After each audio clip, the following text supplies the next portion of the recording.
Cuba tuan-tuan fikir hari ni, cuba fikir hari ni.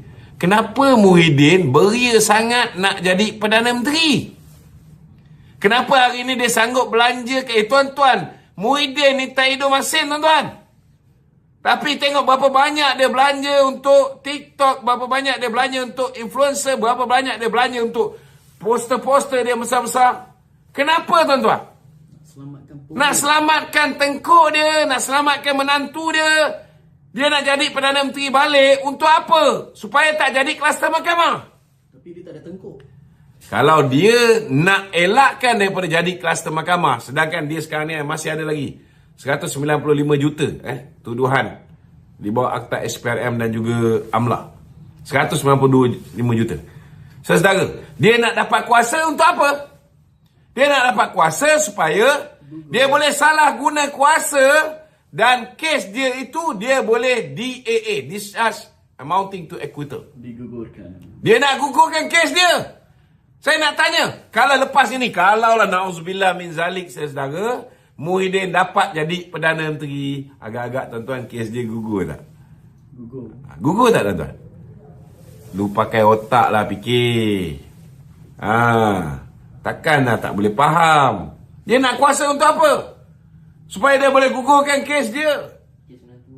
Kes menantu dia. Tuan-tuan, siapa yang tak nak menantu balik semula ke Malaysia? Menantu sekarang lagi, tuan-tuan.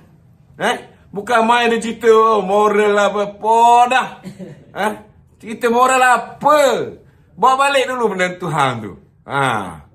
Menantu ke hantu ke? Bawa balik dulu. Dulu bukan main lagi, dia kata. Kalau tak salah, Zahid hadaplah mahkamah. Datuk Zahid 5 tahun tan turun naik mahkamah. Depan mahkamah tu ada satu bangunan, dulu tanah lapak, sekarang bangunan tu dah tersergam indah dah siap. Lepas 5 tahun, bila dokumen ni bocor, baru Peguam Negara nak tarik balik kes ni. Tuan-tuan, itu pun tak bagi DAA, baru bagi DNA. Bukan sebenarnya dia orang tak faham, dia orang faham.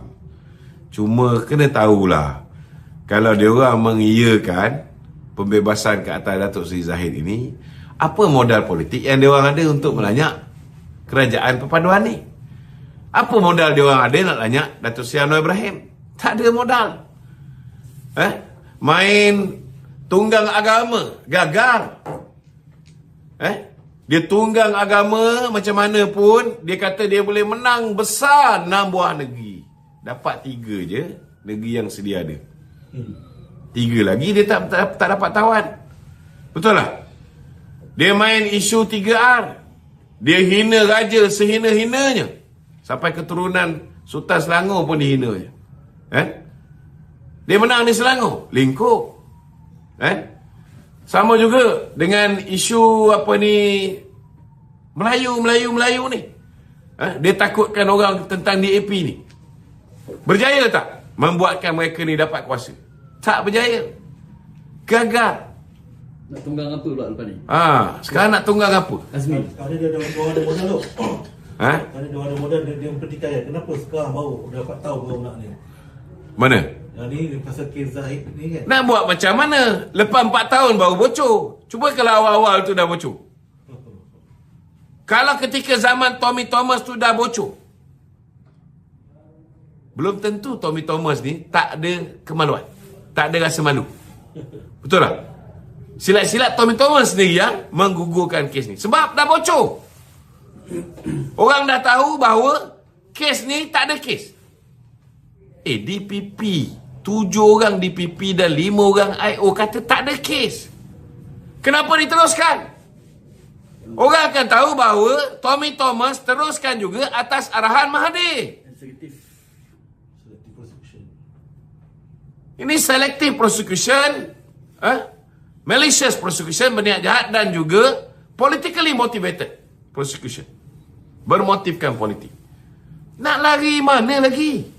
Dan siapa yang terlibat ketika itu? Antaranya Syed Saddiq. Ambiga antara pendukung Mahathir ketika itu. Jangan lupa, kawan baik kepada Tommy Thomas ni. Memanglah orang-orang yang kita tahu dalam Pakatan Harapan hari ini pun ada yang rapat dengan Tommy Thomas. Saya nak bagi tahu satu sajalah. Pakai otak. Presiden PKR Datuk Seri Anwar Ibrahim dianiaya oleh Tun Dr. Mahathir.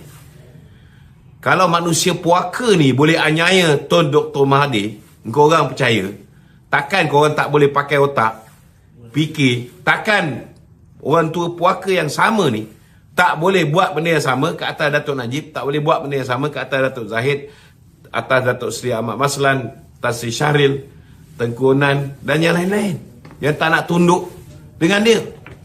Dan takkan tak boleh guna otak. Kenapa sehingga hari ini Syamuddin Tun Hussein tidak didakwa? Kenapa orang-orang yang pro dengan Tun Mahathir, yang pro dengan Muhyiddin, kes dia boleh digugurkan? Macam Syahidan Kasim, macam Anwar Musa. Macam mana orang ni semua boleh lepas? Cuba fikir. Fikir. Then only we understand what is the meaning of politically motivated prosecution. What's the meaning of selective prosecution? Kenapa? Kita dah hantar laporan pakar forensik, video yang melibatkan Azmin Ali dengan Haziq. Saya dah bawa pergi ke Jakarta. Pakar forensik mengesahkan betul. Saya bawa pergi ke Birmingham, United Kingdom. Pakar forensik mengesahkan betul. Saya bagi satu salinan kepada Jabatan Siasatan Jenayah Terkelas. Kenapa sehingga hari ini tidak ada sebarang pendakwaan ke atas Azmin? Ini jelas membuktikan bahawa berlakunya pendakwaan terpilih. Yang mana geng dia tak didakwa. Takkan tak faham lagi? Takkan nak suruh aku cakap bodoh? Jangan. Kawan-kawan saya ni cukup risau. Tapi kadang-kadang tuan-tuan, saya cakap terus terang, tuan-tuan pun tak boleh marah saya kalau saya bodoh ke orang-orang yang sememangnya bodoh. Saya geram tuan-tuan. Saya cakap pagi, petang, siang, malam ni. Kadang-kadang saya cakap macam cakap dengan tunggul kayu. Takkanlah diorang ni tidak terdetik dalam benak otak diorang ni setidak-tidaknya sekali seumur hidup, ataupun setahun sekali tu pakailah otak. Takkanlah terus-menerus nak dibebalkan oleh Mahathir. Takkan terus-menerus nak diperbodohkan oleh Muhyiddin, oleh Sadiq Sigaraga ni. Cubalah setahun sekali ke, 2 kali ke, 3 kali ke pakai otak. Lama-lama otak tuan-tuan berjalan dengan lancar. Minta maaf lah saya tujukan kepada kawan-kawan 4.2 juta tu. Begitu. Kita masuk soal rakyat pula ni tu. Berkenaan dengan yang tadi pun soal rakyat juga. Berkenaan dengan 2-3 hari ni kita tengok walau-walau ni main isu beras ni, beras naik harga lah, beras itulah, beras ada ni. yang cakap dengan saya, lain kali beradablah sikit, bersopan santun. Ginilah. Saya nak beritahu, saya bukan penyanyi sopan santun. Dia semua orang ada cara yang berbeza tuan-tuan. Ada orang cara keras, ada orang cara lembut, kan. Tapi kadang-kadang nak membetulkan kepala otak rakyat Malaysia ni, kan, tak boleh semua pakai cara berbudi bahasa sopan santun ni. Sama juga kita tengok di Kedah tu. Macam mana cara Sanusi? Apa dia tak buat? Macam-macam dia sebut.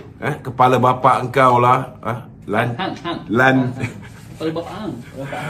Lancau pun disebutnya tuan-tuan. Kepala orang pun diketuknya. Melengging tak pakai baju tengah padang. Saya tak pernah buat lagi sampai ke tahap tu. Saya tak pernah lagi hina raja-raja. Menang pula tuan-tuan.